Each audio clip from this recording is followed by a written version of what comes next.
Programme آج کی بات کے ساتھ میں ہوں آپ کا میزبان ڈاکٹر شہزاد فرید، اور آج ہم نے اپنے پروگرام میں ایک انتہائی معزز اور ہمارے ملتان کے اور گرد و نواح کے، خاص کر پنجاب کے حوالے سے یہ ایک بہت جانی مانی شخصیت ہیں، سائیکالوجی میں ان کا بہت بڑا نام ہے اور انہیں ہم استادوں کے استاد بلاتے ہیں، انفیکٹ یہ میرے بھی استاد ہیں، تو انہیں ہم نے یہاں دعوت دی ہے، پروفیسر خالد سعید صاحب کو، جن کے ساتھ ہم آج کانشیسنیس کے ٹاپک پہ گفتگو کریں گے، اور یہ ایک مکالمے کی شکل میں ہوگا ہمارا پروگرام، جس میں ہم سائیکالوجی، سوشیالوجی اور دوسرے سبجیکٹس کے حوالے سے کانشیسنیس کو انڈرسٹینڈ کرنے کی کوشش کریں گے۔ تو میں دعوت دیتا ہوں خالد سعید صاحب کو کہ وہ کانشیسنیس پہ ہمیں تھوڑا سا حوالے سے متعارف کروائیں، اس کا تعارف دیں اور ہم اس کو سمجھ سکیں۔ اس کے بعد ہم اپنی رائے کی جانب آئیں گے دونوں، اور اس پہ گفتگو شروع کریں گے۔ یہ پروفیسر خالد سعید صاحب۔ شہزاد فرید، جدید نفسیات میں کانشیسنیس یا جس کو ہم شعور کہتے ہیں، وہ عام طور پر ایسوسیٹڈ ہے ولیم جیمس کے نام سے، لیکن جس شے کو ہم شعور کہتے ہیں وہ ہزاروں سال سے زیر بحث رہا۔ اس وقت کی ہم بات نہیں کر رہے کہ جب وہ ڈاکومنٹڈ ہسٹری نہیں تھی۔ جس شے کو آج ہم شعور کہتے ہیں وہ شے کبھی ذہن کے نام سے، کبھی روح کے نام سے، کبھی سائیکی کے نام سے ہمیشہ سے رہی ہے زیر بحث۔ لیکن جدید نفسیات میں ظاہر ہے ولیم جیمس نے اس کنسیپٹ کو زیادہ وضاحت سے بیان کیا، اور جب ہم شعور کی بات کرتے ہیں تو اس سے مراد ہے اویئرنیس یا آگہی، اور جب ہم آگہی کی بات کرتے ہیں تو اس کا مطلب ہے کہ لیسٹ اویئرنیس سے لے کے ہائیسٹ اویئرنیس تک۔ جی، یعنی آگہی کم سے کم۔ اب چونکہ ہم یہاں پر محدود کر رہے ہیں اپنے آپ کو، اپنے باقی فیلو کریچرز کو نہیں لے رہے کہ شہد کی مکھی کا شعور کیا ہے، یا بھیڑیے کا شعور کیا ہے، یا کتے کا شعور کیا ہے۔ نہیں، آپ اس کے بارے میں بھی بتا سکتے ہیں، وہ بھی ذکر ہوگا، کیونکہ میں نہیں سمجھتا کہ کوئی بہت زیادہ فرق ہے ان میں اور ہم میں، اور بہت ساری چیزیں مشترک ہیں۔ صحیح۔ تو شعور کی اصطلاح بھی ایک ایسی ہے جس میں لیسٹ اویئرنیس سے لے کے، یعنی آگہی کی کم سے کم صورت سے لے کے زیادہ سے زیادہ صورت تک، یہ بنیادی بات۔ اور یہ ولیم جیمس کے مطابق ایک سٹریم کی صورت میں، ایک کنٹینیوٹی کی صورت میں چلتی ہے، اور اس کے اندر جو تلازمات ہوتے ہیں وہ مسلسل چلتے ہیں، اور آپ دیکھیں گے کہ اس کے اندر جو بنیادی کمپوننٹس ہیں وہ کیا ہیں، اور پھر ہم اس میں ڈسکس کریں گے کہ عام طور پہ جب ہم فرائیڈ کا ذکر کرتے ہیں، صحیح، یا یونگ کا ذکر کرتے ہیں، تو عام طور پر جو کیٹیگریز یا ایڈلر کا ذکر کرتے ہیں، شعور، لا شعور، قبل شعور، فرائیڈ کے، جبکہ یونگ کے ہاں آپ کو ٹرمینالوجی ذرا ڈفرینٹ ملے گی کہ شعور پرسنل انکانشس یا ذاتی لا شعور، اجتماعی لا شعور۔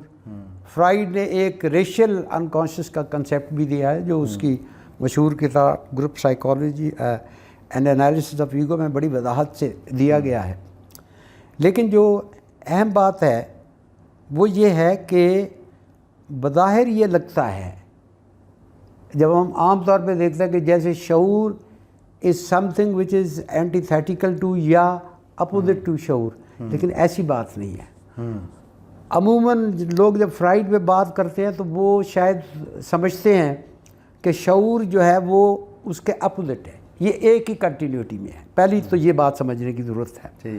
فرائیڈ نے جو انالوجی یوز کی بڑی مشہور کی سے لے کے اب دا آئس برگ، وہ صرف اتنی بات ہے کہ آئس برگ تو ایک ہے، اس کا جو سمندر کے نیچے حصہ ہے وہ لاشعور ہے، پھر ذرا اوپر والا قبل شعور ہے جو بالکل تھوڑا سا ہے وہ شعور ہے، لیکن یہ سارا کا سارا بنیادی طور پر ایک ہی کیٹیگری ہے، اس کو الگ کیٹیگری نہیں کہا جا سکتا۔ صحیح۔ ہم چونکہ انسانوں کی بات کر رہے ہیں تو انسانوں کے اندر لیسٹ کانشسنس کب ہوتی ہے؟ جب ہم سو رہے ہوتے ہیں، صحیح ہے، لیکن اس کے باوجود ذہن کام کر رہا ہوتا ہے صحیح ہے، اور وہ بھی شعور ہوتا ہے۔ صحیح ہے، جو آپ خواب میں دیکھتے ہیں وہ بھی شعور ہے، اور خوابوں کی اپنے میکینک سے آپ نے دیکھا کہ ہزاروں سال سے خوابوں پہ بات ہوتی آ رہی ہے، بالکل صحیح۔ اور خواب بھی ہماری اویئرنیس کا ایک ذریعہ ہے، جو ظاہر ہے جن کا ایک طبعی صورت بھی دیکھی جا سکتی ہے، لیکن خوابوں کے بارے میں یہ بھی کہا جاتا ہے، اور بہت سارے لوگ جب ہم حضرت یوسف کے خواب کی بات کرتے ہیں کہ خواب شاید آنے والے وقت کے بارے میں بھی بتاتے ہیں، تو خوابوں کے علاوہ اب یہ بھی شعور کا ہی حصہ ہے۔ پھر دوسری بڑی اہم بات یہ ہے کہ صرف سلیپ نہیں، اب سلیپ کے اندر خواب کب آتے ہیں؟ وہ اس وقت آتے ہیں جب آپ جس کو ہم کہتے ہیں ریپڈ آئی موومنٹ REM، یعنی جس وقت آنکھ کا ڈھیلے جو ہیں تیز رفتاری کے ساتھ حرکت کر رہے ہوتے ہیں، تو اس وقت آپ کو خواب آتے ہیں، یا کم از کم وہ خواب جو ہم رپورٹ کر سکتے ہیں، رائٹ؟ یہ بھی شعور کی ایک کیفیت ہے۔ اچھا، پھر جو اہم بات ہے وہ کہ شعور کی کچھ جس کو ہم کہتے ہیں آلٹرڈ سٹیٹس بھی ہیں۔ آلٹرڈ سٹیٹس کس صورت میں ہو سکتی ہیں؟ جب آپ میڈیٹیشن کرتے ہیں یا مراقبہ کرتے ہیں تو وہ کیا ہے؟ وہ بھی ایک آگہی کی صورت ہے، لیکن اس کو آپ آلٹرڈ سٹیٹ آف کانشسنس کہیں گے۔ صحیح۔ اچھا، یہ تو میں نے ایک بات کر دی۔ یوگا میں، میڈیٹیشن میں، اگر اسلامک کنٹیکسٹ میں بات کر لیں تو مراقبہ میں، جب آپ دھیان کی مشقوں کے ذریعے کسی چیز پہ کنسنٹریٹ کرتے ہیں تو آپ کے شعور کی سطح وہ بن جاتی ہے کہ جو ظاہر فزیکل ورلڈ کو بھی افیکٹ کر سکتی ہے۔ یہ ایک بات ہو گئی۔ پھر آپ نے دیکھا کہ ہم دیکھتے ہیں کہ بعض نفسیاتی کیفیات ہیں جیسے ہائپنوسس ہے۔ اب بظاہر یہ نام ہے جیسے لگتا ہے کہ نیند سے نکلا ہے، لیکن اس کا نیند سے کوئی تعلق نہیں ہے، بلکہ یہ کیا ہے، یہ بھی ایک آلٹرڈ سٹیٹ آف کانشسنس ہے جو ایک عامل یا ہیپنوٹسٹ کسی دوسرے پہ طاری کرتا ہے، اور ظاہر ہے کہ وہ اس کو ایک ایسی اویئرنیس میں لے جاتا ہے جو مختلف ہے۔ صحیح۔ یہ ہیپنوسس کی بات ہے۔ پھر آپ دیکھیے گا کہ کچھ ڈرگس ہیں ایسی کہ جو آپ کی اسٹیٹ آف کانشسنس کو آلٹر کر دیتی ہیں، وہ بھی اویئرنیس ہے، اور وہ اویئرنیس مختلف ہے، کیونکہ جو بھی ہمارا شعور ہے، یا جس کو پرانے زمانے میں ذہن کہا گیا، روح کہا گیا، اور اگر کوئی یہ ٹرم استعمال کرتا ہے تو مجھے یہ سائیکی کہا گیا، جو بھی کہا گیا مجھے اس پہ کوئی اعتراض نہیں ہے، لیکن ظاہر ہے کہ کچھ ڈرگز ایسی ہیں کہ جو آپ کے شعور کی سطح کو مختلف کر دیتی ہیں۔ مثلا اب دیکھیں، ایک بات تو ذہن ہے کہ شعور کو ہم جو بھی کہیں یا ذہن کو، آپ کو کہیں کہ انڈیپینڈنٹ تو نہیں ہے نا، صحیح ہے، اس کا تعلق آپ کے دماغ سے ہے، اور دماغ کی ایبلٹی یعنی جو ایوولوشن کے اندر ٹو ریفلیکٹ آبجیکٹیو ریالٹی ایک سطح پہ، وہ شعور ہے، ٹھیک ہے، رائٹ؟ اور وہ اویئرنیس کے بارے میں اب ظاہر ہے بڑی بڑی دلچسپ باتیں ہیں۔ بعض اوقات مثلا ایمینول کانٹ نے بڑی دلچسپ بات کی، اس نے کہا کہ شعور جو ہے یا مائنڈ جو ہے وہ اپنے آپ کو کیسے اسٹڈی کر سکتا ہے، کیونکہ mind can not study it self, there is no possibility of any science of psychology, یہ ایمینول کانٹ نے کہا۔ اچھا، ایک لیول پہ وہ ٹھیک بھی ہے، ہم جو مرضی کہیں کہ ذہن، مائنڈ، روح ایگزسٹ کرتی ہے انڈیپینڈنٹ آف دا برین، لیکن اپنی جگہ پہ یہ بات بھی درست ہے کہ برین کے بغیر شاید یہ ممکن نہ ہو۔ ابھی ریسنٹلی بڑی مزیدار ایک ایکسپیریمنٹ، اب آپ کو یہ پتہ ہے کہ brain in itself cannot experience its pain, ہر درد کو بتائے گا سوائے اپنے درد کے. سوائے اپنے درد. اب ایک پیشنٹ کو ایک نیورو سرجن کر رہے تھے آپریٹ. ایک جگہ پہ وہ جب الیکٹرک سٹیمولیشن دی تو اس کو 5 سال کی عمر میں وہ گیت جو اس کو بھول چکا تھا، وہ 55 سال کا بندہ تھا، وہ پورا کا پورا ریوائیو ہو گیا، دوبارہ اس نے گانا شروع کر دیا. اچھا. اب آپ یہ دیکھیں، یہ ایکچولی اس نے بات کرنے کی کوشش کی کہ انکانشیس کو ثابت کرنے کے لیے کہ فرائیڈ کا جو کنسیپٹ آف انکانشیس ہے. اچھا، لوگ سمجھتے ہیں کہ جو فرائیڈ کا انکانشیس کا کنسیپٹ ہے یا یونگ کا جو کولیکٹیو انکانشیس کا یا ایڈلر کا جو کنسیپٹ ہے اپوزٹ ٹو کانشیسنیس ہے. ایسا نہیں ہے. یہ صرف لیسٹ اویئرنیس سے ہائیسٹ اویئرنیس تک ہے. اور یہ جو شعور کی رو جب چلتی ہے تو ظاہر ہے کہ آپ اس کو چلنے دیتے ہیں. آپ کس حد تک اس کو چلنے دیتے ہیں. اور ٹیموتھی ایک بڑے مشہور آتھر تھے کہ ہم جن کنڈیشنز میں رہتے ہیں، جو ماحول ہمیں ملتا ہے، وہ ہمارے صرف خیالات کو ہی محدود نہیں کرتا، وہ ہمارے امیجینیشن کو بھی محدود کر دیتا. صحیح بات ہے. اگر آپ اس کنڈیشننگ سے باہر کرنے کے لیے آنا چاہیں اور ایک ہائیسٹ لیول آف، تو اس کے لیے ٹیموتھی نے LSD ٹرائی کی اپنے پر بھی.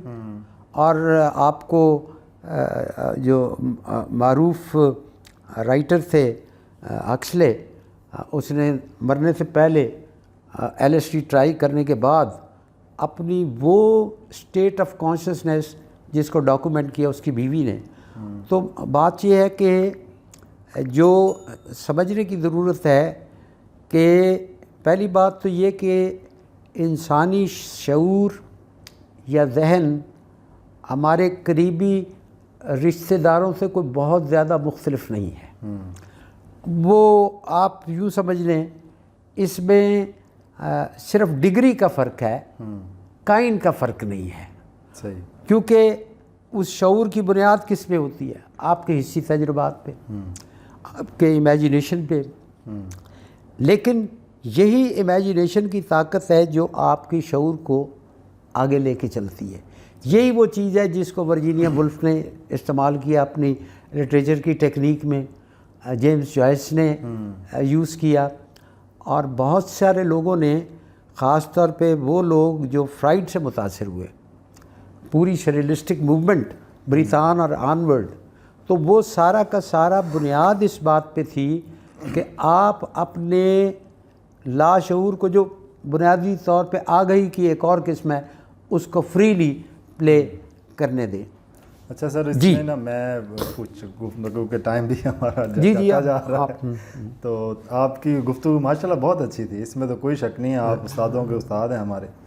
لیکن میں بھی کچھ سوال اس میں بالکل کریں، مزید سوالات رکھنا چاہوں گا. اس میں سب سے پہلے تو یہ کانشیسنس کے حوالے سے آپ نے جو چند باتیں کی، تو اس میں بات شروع کروں گا یہاں سے. جی بالکل. ایک کنٹراڈکٹری حوالے سے، یعنی چند تھیورسٹ ایسے ہیں جنہوں نے کانشیسنس کو سرے سے انکار کر دیا. یعنی ابھی تک جتنی ہزاروں سالوں سے گفتگو ہوئی آپ کی گفتگو سمیت، وہ یہ کہتے ہیں کہ یہ کانشیسنس سرے سے موجود نہیں. مثال کے طور پہ میڈ کا اسٹوڈنٹ جے بی واٹسن، آپ جانتے ہیں جے بی واٹسن سب سے پہلے بیوریج کی موومنٹ میں اس نے کہا کہ جی یہ میڈ صاحب نے جو کانشیسنس کی بات کرتے ہیں، یہ تو ایسے ہے کہ آپ ایک ایسی چیز کی بات کر رہے ہیں جس کی کوئی فزیکل ایگزسٹنس ہے ہی نہیں. اگر اس کی فزیکل ایگزسٹنس موجود نہیں ہے، اس کا مطلب ہے there could be no science of psychology, کیونکہ کانشیسنس کی اس پہ بنیاد رکھے گی. یہ سر ایک پہلا سوال ہے. دوسرا سوال یہ جو یونگ کی تھیری کے بارے میں آپ فرما رہے تھے کہ جی جو کانشیسنس ہے یہ بیسک اس کے حصے ہیں، اور یہ دراصل ایکسپیرینس یا جو ہماری حصات ہیں یا ہماری حص ہے اس سے آتی ہے. اب یونگ کی تھیری دراصل اس کے کانٹریری ہے. یونگ تو سرے سے اس بات سے انکار کرتا ہے کہ جو ہماری انکانشیسنس ہے is independent to our experiences, that's why it's unconsciousness, اور وہ اسے انکانشیسنس اسی لیے مانتا ہے. ادروائز وہ یہ اسے بھی کانشیسنیس کا حصہ ہی سمجھتا ہے، یونگ بھی، جو اس کی تھیوری ہے کولیکٹیو انکانشیسنیس کے حوالے سے۔ اس کے بعد جب آپ نے جانوروں اور اس تیسرے حوالے کی بات کی، وہاں میں مارکس کی ایک کوٹیشن کوٹ کرنا چاہوں گا۔ مارکس نے کہا کہ جو بہترین مکھیاں ہیں، یعنی یہ جو شہد بناتی ہیں، وہ بہترین مکھیاں اور بدترین آرکیٹیکچر، وہ دونوں کبھی ایک برابر نہیں ہو سکتے۔ بدترین آرکیٹیکچر ہمیشہ بہترین مکھی سے اعلیٰ رہے گا کانشیسنیس کی بنیاد پہ۔ پھر کولیکٹیو کانشیسنیس جو یوں کی اس پہ میں بعد میں آؤں گا، لیکن میرے یہ 3 سوال ہیں، ذرا اس پہ تھوڑی آپ روشنی ڈالیں۔ آپ کے تینوں سوال کا پہلا تو جے بی واٹسن کا۔ ہاں جی، جے بی واٹسن کا ظاہر ہے جب اس نے کتاب لکھی تو وہ بہت متاثر تھا امپیریکل ٹریڈیشن سے، لیکن اگر آپ جے بی واٹسن کو بھی اور ایون اسکنر کو بھی غور سے پڑھے تو آپ کو پتہ لگے گا کہ وہ جب اپنے آرگومنٹ کر رہے ہوتے ہیں صحیح، تو آرگومنٹ جو بھی وہ کر رہے ہوتے ہیں بالآخر جب وہ اس کے لاجیکل آؤٹ کم کی طرف جاتے ہیں تو وہ بالکل الٹ ہو جاتے ہیں۔ لائک پہلے سطح پہ انہوں نے کسی طرح کے شعور سے انکار کیا، بالکل صحیح، کسی طرح کی روح سے انکار کیا، بالکل صحیح، لیکن پھر اس کے لیے ایک ٹرم ان کو قائم کرنی پڑی جس کو انہوں نے کہا امپلیسٹ بیہیویئر۔ امپلیسٹ بیہیویئر، کہ what is thought, implicit behaviour. اور انہوں نے کہا کہ ہم ان ووکل کارڈز جب ہم سوچ رہے ہوتے ہیں، جب ہم غصہ کر رہے ہوتے ہیں تو آپ کی ان باڈی موومنٹس کو ہم کر سکتے ہیں، لیکن ظاہر ہے کہ دونوں صورتیں میں آپ نے بظاہر انکار کیا، لیکن جب آپ تھوڑا سا اس کی گہرائی میں گئے تو آپ کو وہ ماننا پڑا۔ میں اسی طرح اسکنر کی جو بڑی مشہور کتاب ہے اس کے پرٹیکولر لائف سے پہلے، وہ فریڈم بیانڈ ڈگنیٹی، تو وہاں پہ جو بظاہر ایک انکار ہے وہ بالآخر اقرار میں تبدیل ہو جاتا ہے۔ اچھا، مارکس کی میں آپ کو دلچسپ بات بتاؤں۔ مارکس کو ہم اس کے عام طور پہ چونکہ سیکنڈری سورسز سے جانتے ہیں۔ صحیح، مارکس کا پوائنٹ آف ویو ظاہر ہے کہ ایک وہ مارکس ہے جو نوجوان مارکس ہے، جوانی کا مارکس ہے، ایک بڑھاپے کا مارکس ہے، ٹھیک، ایک بڑھاپا۔ دیکھیں ایک بات سن لیں کہ اچھا، مارکس پہ ایک لحاظ سے بڑھاپا آیا ہی نہیں آج کل کے پیرامیٹر میں، صحیح ہے، کیونکہ وہ کتنی عمر میں مر گیا؟ 65 کی جی 65 میں ایج میں، آج تک 65 کی ایج میں لوگ بھاگ دوڑ کر رہے ہوتے ہیں، کوئی ایشو نہیں ہے۔ 90 کے قریب ہے life expectancy now America and Europe, لیکن ظاہر ہے اس زمانے کی بات اور ہے۔ ایک خط ہے اس کا اپنے ابا کے نام، صحیح، اپنے ابا کو متاثر کرنے کے لیے اس نے خط لکھا۔ اس میں اس نے تقریباً ہر بندے کا ذکر کیا جو ظاہر 18-19 سال کا بچہ جو ہے اپنے باپ کو متاثر کرنے کے لیے کرتا ہے۔ ظاہر باپ ہی سب سے بڑا رقیب ہوتا ہے، اسی کو دیر کرنا ہوتا ہے۔ صحیح ہے، تو بڑی کتابوں کے حوالے، یہ میں نے پڑھا یہ بھی بکواس ہے، یہ میں نے پڑھا یہ بھی بکواس ہے، فلاں بھی بکواس ہے، یہ بھی بکواس ہے۔ اس چیز نے بھی مجھے کوئی متاثر نہیں کیا۔ ایک جگہ پہ وہ اسی لیٹر میں لکھ رہا ہے کہ میں نے ایک کتاب پڑھی ہے اور اس کتاب نے مجھے حیران کر دیا ہے۔ اس کتاب کا ٹائٹل ہے artistic instincts of the animal. تو اگر آپ ایک اس کے براڈر پرسپیکٹو کو دیکھیں، یہ صحیح ہے کہ آخر میں اس کا جو ڈسکورس ہے وہ زیادہ ہومو سینٹرک ہوتا گیا، بٹ نیور دا لیس ہوتا گیا، زیادہ ہومو سینٹرک ہوتا گیا۔ لیکن یہ جو ہے میرا اپنا خیال ہے کہ مارکس کو اپنے ابتدائی دنوں میں بھی ایکو سینٹرزم کا احساس تھا، اور اس کی آپ شاعری دیکھ لیں، ظاہر ہے اس کے اندر بھی آپ کو یہ چیز نظر آئے گی. اچھا پھر جو بڑی دلچسپ بات ہے شعور کے حوالے سے ہی، کیونکہ اس نے ذکر کیا ہیگل کا. ظاہری بات ہیگل کا تو ظاہر ہے یہ سارے لوگ پیداوار تو ہیگل کی ہے، ہیگل کے بچے ہیں. تو ہیگل کی ایک کوٹیشن اس نے دی ہے. اچھا اب ہیگل کی کوٹیشن کو آپ دیکھیں کہ اس کا ماخذ کیا ہے. صحیح. ہیگل کے ورڈز ہیں کہ spirit reflect itself in number 1 arts, مطلب fine arts, number 2 religion, number 3 philosophy. اب اس کو لے کے اس نے پہلی بات تو یہ ہے کہ یہ کنسیپٹ بذات خود ہیگل کا نہیں ہے. صحیح.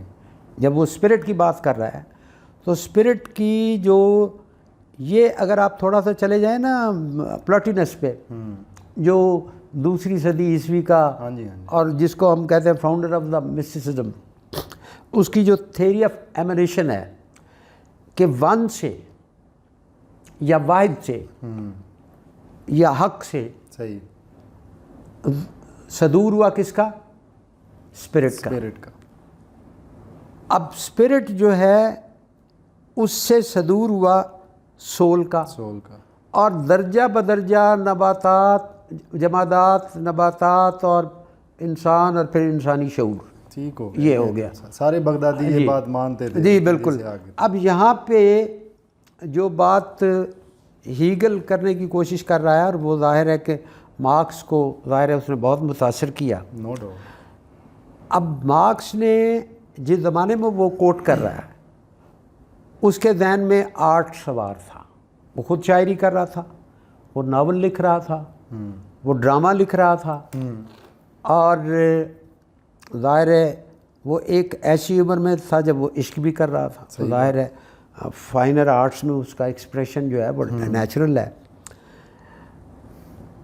اب جو روح عرفہ اسپرٹ، میں ترجمہ کر رہا ہوں، ظاہر ہے exactly spirit is the word جو ظاہر ہے کہ اس نے استعمال کیا. پلاٹینس نے یہی ٹرم ہے جو جناب ہیگل نے استعمال کی ہے، اور مارکس نے اس کو کوٹ کیا ہے. صحیح. اس نے اپنے طور پہ. اب اس کو اگر ہم آج کے کنٹیکسٹ میں انٹرپریٹ کریں تو انسانی شعور اپنے آپ کو ریفلیکٹ کر سکتا ہے ہائر لیول پہ نمبر 1 آرٹ میں، لیکن پھر بعد میں مارکس نے کہا کہ ریلیجن میں شاید اسپرچول ڈیولپمنٹ ممکن نہیں ہے، یا اس کو استعمال ایسے کیا جاتا ہے. اور فلاسفی کو انیشلی میرا اپنا خیال ہے، چونکہ سارے لوگ اس کو سوشالوجسٹ ہی مانتے ہیں، فلاسفر بھی اس کو فلاسفر ہی مانتے ہیں، لیکن میرا خیال ہے کہ جو اس کی انیشل انسپریشن ہے وہ فلاسفی سے ہے. ایسا ہی ہے، اور سارے مانتے ہیں. اس کی جو بظاہر جو کیپٹل میں نظر آتا ہے مارکس یا اینٹی ڈورنگ میں، اور بعد کی جو اس کی رائٹنگ میں ہے، اس کا بڑا گہرا تعلق ہے اس کے، بلکہ ریولوشن کے کنسیپٹ کا بھی اس کا بڑا گہرا تعلق ہے ظاہر ہے اس کے تھیسس سے، جو comparative studies atomic theories of Democritus and Epicurus. تو یہ جو فری موومنٹ کا کنسیپٹ تھا کہ ایون ایٹم کے لیول پہ ایٹم باہر جاتا ہے اور پھر اپنی انڈیپینڈنس برقرار رکھتا ہے، اور اسی چیز کو اس نے ریولوشن کے ساتھ مکس کیا کہ ہم انقلاب لا سکتے ہیں اسی طرح جس طرح ایٹم اپنی آئیڈینٹی برقرار رکھتا ہے، پہلے باہر جاتا ہے، باہر سے آ کے پھر واپس آ کے اس کی جو فری موومنٹ ہے جو اس نے ظاہر ہے ایپیکیورس سے لی. تو یہ ایک فلاسفیکل آؤٹ لک تھی جو ظاہر ہے کہ اس میں تھی. میں ظاہر ہے کہ لوگ آرکیٹیکچر کو میں نے خود دیکھا ہے شہد کی مکھی کیسے بناتی ہے. میں نے اپنے گھر میں دیکھا کہ بلو برڈ ہے وہ اپنا کیسے بناتا ہے. اور ایک چیز ہوتی ہے جس کو ہم کہتے ہیں بیا، یہ ہماری پپیہا جس کو آپ کہتے ہیں. کبھی آپ اس کی آرکیٹیکچر دیکھیں، انسان نے یہ سارا آرکیٹیکچر ان سے سیکھا ہے. اب اس کی بیسس پہ یہ کہنا کہ یہ سپیریئر ہے تو مارکس سے بڑی ادب کے ساتھ اختلاف بھی کیا جا سکتا ہے. ٹھیک ہے. بالکل ایسے ہی یہ بالکل ایسے ہی کہنا ہے جیسے یہ کہنا ہے کہ کالوں کا کلچر انفیریئر ہے ایز کمپیئر ٹو وائٹ. یہ تقریباً ویسی بات ہے. ہم یہ کہہ سکتے ہیں, ہم یوزولی جانوروں کے کلچر کے لیے کلچر کا لفظ ہی استعمال کرتے ہیں. صحیح. اس کے لیے ہم پروٹو کلچر کا لفظ استعمال کرتے ہیں. اب بھی سوشیالوجی میں بھی استعمال اب تو نہیں یہ ٹرم یوز ہوتی ظاہر ہے. لیکن ان کی ایک سوشل لائف ہوتی ہے بالکل ود ان دیم سیلفس. اسے ہم سوشیالٹی کہتے ہیں فلسفے میں, جو فلاسفی سوشل. جی بالکل. اور ان کے ہاں جو کانشسنیس اور پلاننگ جس کو آپ کہتے ہو جو انسان سے مخصوص ہے, بعض صورتوں میں وہ ہم سے بھی بہتر ہے. لائک میں آپ کو ایک ایگزامپل دے دیتا ہوں جی کہ جو نارتھ پول کے یہ کانرڈ لارنس نے ریفرنس دی, آپ دیکھ بھی سکتے ہیں, جس کو نوبل پرائز بھی ملا تھا. ایتھولوجسٹ تھا بیسیکلی. تو اس نے بات بڑی دلچسپ کی کہ جو ولف ہیں نارتھ پول کے, پہلی بات تو یہ ہے کہ اس گروپ کو لیڈ کبھی میل نہیں کرتا. It is always led by a female, جس کو الفا فیمیل کہتے ہیں. صحیح. One thing. سیکنڈلی وہ فیملی پلاننگ کرتی ہے باقاعدہ. کیسے کرتی ہے کہ اف دا فوڈ از اسکیئرس, وہ اسی تناسب سے سیکشول کنٹیکٹ کم کرتی جاتی ہے باقی ہائرارکی کے اندر باقی فیمیل کے. اور اگر فوڈ کی سپلائی زیادہ ہو تو وہ کرتی جاتی ہے. ٹھیک ہو گیا. تو یہ جو ہے اپنی جگہ پہ یہ بحث ہے. میں تو بلکہ ذرا اس سے بھی آگے جاؤں گا. میرا مطلب ہے کہ لوگ اس چیز کو نہیں مانتے, لیکن یہ ہے کہ یہ جو پلانٹس ہوتے ہیں ان کی باقاعدہ فیلنگس بھی ہوتی ہیں, اور ان کے باقاعدہ اگر آپ جس کے ذریعے انسانی فیلنگس کو میئر کر سکتے ہو, آپ میئر بھی کر سکتے ہو. اچھا سر, یہاں تھوڑی دیر کے لیے گفتگو روکتے ہیں. میں دوبارہ 2-3 سوال آپ کے سامنے رکھنا جی چاہوں. بالکل, جیسے آپ مناسب. اس میں پہلی گفتگو یا پہلی بات تو یہ جو کانشیسنیس کے حوالے سے, کیونکہ ہم گفتگو کر رہے ہیں, اس میں کانشیسنیس کی یونیکنیس کی ہے کہ انڈیویجول کانشیسنیس کے حوالے سے, کلیکٹیو کانشیسنیس کے حوالے سے ابھی مطلب اس پہ کوئی بات ہماری نہیں ہوئی, کیونکہ ہم کانشیسنیس کو سائیکولوجیکل پرسپیکٹیو میں دیکھ رہے ہیں, اس لیے ہم انڈیویجول کانشیسنیس کی اتنی دیر سے بات کر. تو انڈیویجول کانشیسنیس کو کیا جنرلائز کیا جا سکتا تھا, یعنی جیسے فرائڈ نے, جیسے یونگ نے یا ایڈلر نے کیا. انڈیویجول مطلب دیکھیں, ایک کانشیسنیس میری ہے, it could be different than you, اور کسی اور سے بھی میری یہ کانشیسنیس مختلف ہو سکتی ہے. تو ظاہری بات ہے کانشیسنیس کی جنرلائز فارمل تھیری نہیں بن سکتی. تو ایڈلر اور فرائڈ نے, جیسے ہمارے بابا کارل پوپر صاحب نے فرمایا تھا ایک فرائڈ کے حوالے سے اور مارکس کے حوالے سے بھی, کہ یہ انٹلیکچوئل کرپٹ ہیں. اس کی وجہ یہ ہے کہ آپ جہاں دیکھتے ہیں ان کی تھیری فٹ آ رہی ہوتی ہے. سائیکو انالیسز آپ کو ہر جگہ نظر آتا ہے. ایسے چار کسی آپ بندے کو دیکھتے ہیں, امیر و غریب کے فرق سے دیکھتے ہیں, اس کے علاوہ آپ کے پاس کوئی فرق بچتا نہیں ہے درمیان میں. تو اس ایک تو یونیکنیس کے حوالے سے کہ اگر یہ یونیک ہے تو اس کی سارے ہیومنس کے اوپر اس کی جنرلائزیشن نہیں کی جا سکتی. یہ فرائڈ کے ساتھ بھی معذرت سے, ایڈلر تک معذرت سے.